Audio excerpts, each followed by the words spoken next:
The training of the horse. The rider starting to train a young green horse must have a definite idea of what he requires from this horse and the method by which he proposes to achieve it.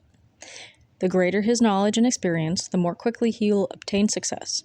But the thoroughness of training should never be sacrificed by the temptation to gain results too quickly. Above all, the rider must be warned against trying to hold too rigidly to a pattern and should give priority to individual education. Only then will he be able to perceive the many fine characteristics that will reveal to him the latent talent of his horse that will help him to obtain the best results from his training in the easiest manner. Throughout the entire training, the rider must develop his horse's mental and physical proficiency so that he will not only obey, but also want to obey to the limit of his powers. The first condition is absolute confidence of the horse in his rider who, by systematic work, must develop the abilities of his horse and make him supple and obedient. This is the basis of the entire training. As with children, so with horses, defects in conformation can be overcome by intelligent gymnastic training. The Spanish riding school, with its systematic and appropriate method of training, might be considered an academy of equitation. The rider must understand his horse both physically and mentally and base his training on his horse's natural abilities. By treating the horse as an individual, he will get the best out of him without destroying his character. Furthermore, he will be able to overcome faults in conformation and temperament, though the former will be easier to correct than the latter. Horses that show greater intelligence are generally more sensitive and must be treated with greater care. Well-bred horses will not tolerate rough or unjust treatment, as they have a quicker understanding than those that are not so well-bred and will object to unreasonable demands. The first impression that the horse receives from man will lay the foundation of the latter relationships. It can be stated that the majority of so-called vicious horses are not born vicious, but have become so by wrong treatment. Certain families have a reputation of being difficult.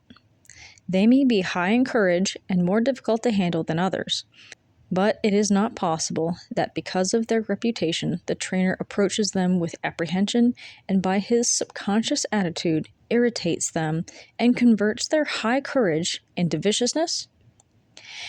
In most cases, insubordination is caused by the horse's fear of his rider, by the fact that he does not understand what is required of him or is unable to execute an exercise for which he is not prepared.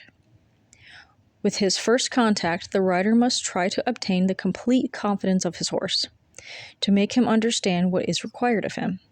His demands must be so clear that it is sure to be understood. Only then can he expect obedience and be able to help his horse physically by correct training. The young horse will not get his first impressions from his rider, but from the treatment by his groom.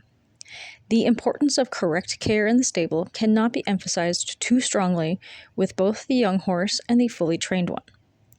Rough or unreasonable treatment may have a bad effect on the training, especially with shy or well-bred horses. Even with horses in an advanced state of training, the efforts of the best rider may be adversely affected by the bad treatment in stable. If the highest standards are to be achieved, the horse must be happy in the stable.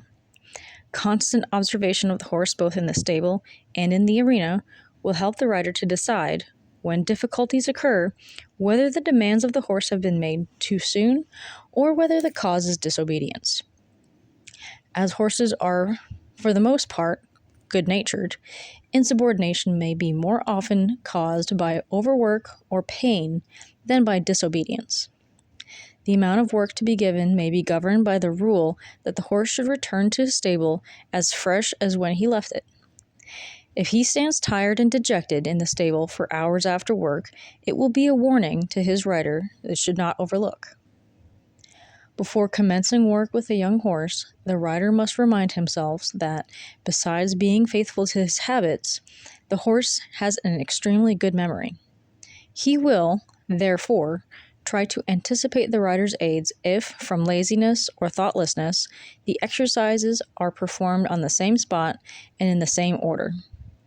Xenophon has warned us against this, pointing out that the horse will no longer wait for the rider's commands, but having reached a certain point will perform the exercise of his own free will.